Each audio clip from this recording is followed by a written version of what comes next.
Allez, voyons maintenant si vous êtes plutôt borsalino, canotier ou capeline.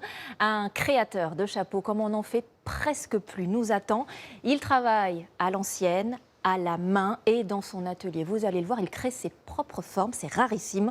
Dans le Tarn-et-Garonne, à Caussade, capitale des chapeaux de paille, Marie Croxel, Guillaume Vuitton et Séverine Fortin. De l'art du chapeau, Didier Laforêt connaît toutes les ficelles.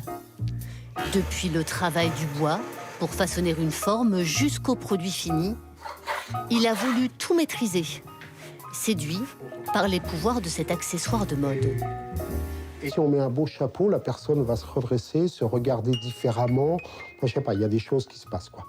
Et moi, j'aime bien ça. Pour trouver à ses clients chapeau à leur tête, Didier Laforêt n'a pas son pareil. Quelle taille c'est ça? 57, ça va. Par rapport à votre veste, ça, donc là, on est un peu sur un type australien. Ça, c'est un vrai beau feutre. C'est un feutre en poil de lapin. Intarissable sur chaque modèle. C'est pas mal, ça. Hein, Est-ce que vous savez comment s'appelle le nœud derrière? Ça s'appelle un suivez-moi, jeune homme. Jamais aussi heureux que lorsqu'il vise juste. Quand il y a une cliente qui rentre dans la boutique et puis qui voit, qui dit « Ah ouais, c'est ce que je cherchais ». Ça, c'est bien. Dire que tout commence avec une simple planche en bois. Toujours la même essence, du tilleul. C'est un bois qui résiste à l'humidité, la chaleur. On peut y piquer des épingles dedans et c'est un bois qui se sculpte relativement bien. À l'arrière de sa boutique, son atelier de formier. Didier y fabrique les moules sur lesquels sont façonnés les chapeaux. Je suis en train de faire un bibi.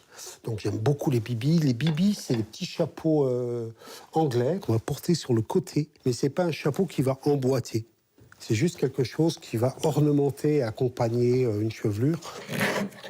Affiné progressivement, la forme se dessine, comme scalpée par les gouges très affûtées de Didier. Quand un outil fait ce bruit-là, qu'on tranche du bois, quand ça fait comme ça, là, ça veut dire qu'on a un outil qui coupe de façon extraordinaire. Didier est l'un des derniers formiers en France. Pour la fabrication de chapeaux en série, les formes en aluminium ont remplacé le bois, pas pour les artisans.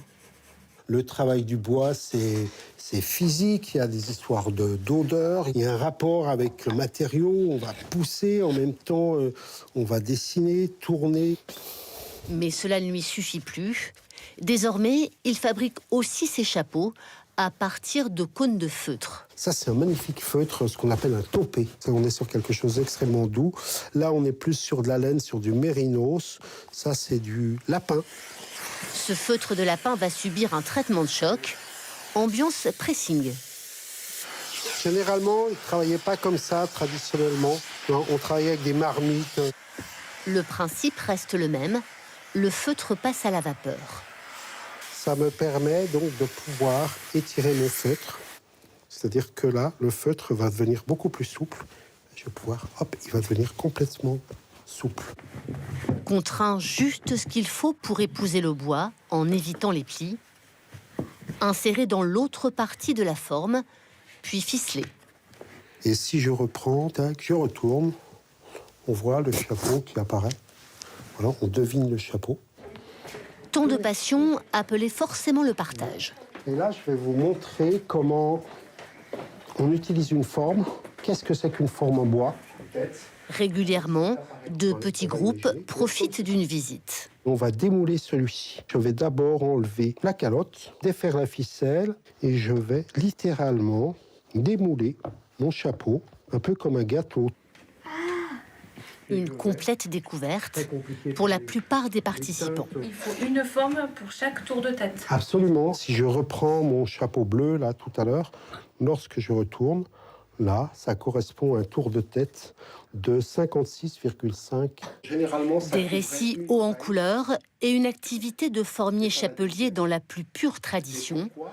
Depuis son atelier, Didier Laforêt entretient un pan précieux du patrimoine du Tarn-et-Garonne. Magnifique.